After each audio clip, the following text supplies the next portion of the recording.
শুধু দেশেই নয়, দেশের বাইরেও ছড়িয়ে পড়েছিল আদ্দিন উইমেন্স মেডিকেল কলেজের সুনাম। সেই প্রতিষ্ঠানে শিক্ষা জীবন শেষে ডাক্তার হয়ে নিজ দেশে ফিরে গিয়ে মানব সেবার ব্রতী পালনের স্বপ্ন ছিল তাদের হৃদয়।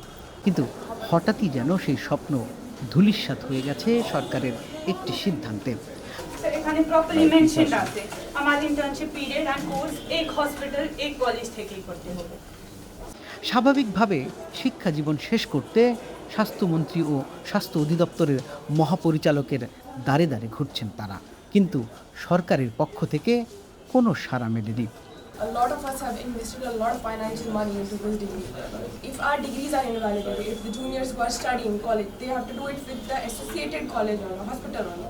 If they cannot do, their degrees are invalidated. All our time, our youth, our money, our parents, all financial thing is ruined. Please consider this for us. গত ২৭ মে অনাকাঙ্ক্ষিত এক ঘটনায় ৬ শিশুর মৃত্যু হয় আদ্দিন হাসপাতালের পোস্ট অপারেটিভ ওয়ার্ডে। এই ঘটনায় গঠিত হয় তদন্ত কমিটি। তাদের প্রতিবেদনের ভিত্তিতে হাসপাতাল বন্ধের নির্দেশ দেয় স্বাস্থ্য মন্ত্রণালয়। স্বাভাবিকভাবে ইন্টার্নশিপ শেষ করতে শিক্ষার্থীরা স্বাস্থ্যমন্ত্রীকে স্মারকলিপি দিয়েছেন। স্বাস্থ্য অধিদপ্তরের ডিজির সঙ্গেও সাক্ষাতের চেষ্টা করেছেন, কিন্তু কেউ সাড়া দেয়নি।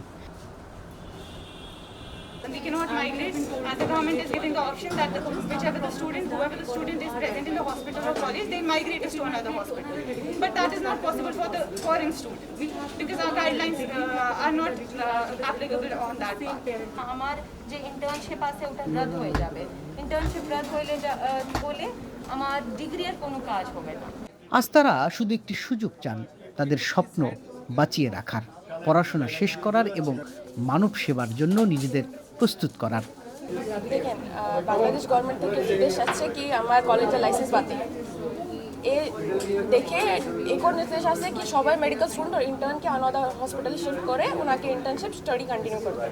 আমি সব foreign student national medical council of India আন্ডারে ওনার গাইডলাইন্সের আন্ডারে আমার ওখানে বাসায় রেজিস্ট্রেশন হবে। ও গাইডলাইন্সে তাহলে আমার কোনো রেজিস্টার্ড স্টুডেন্ট একটা কলেজ থেকে অন্য কলেজ মাইগ্রেট করতে পারে না, নাই স্টুডেন্টরা নাই ইন্টার্নরা, আমাকে একটা ইনস্টিটিউশন থেকে শেষ করতে হবে সব।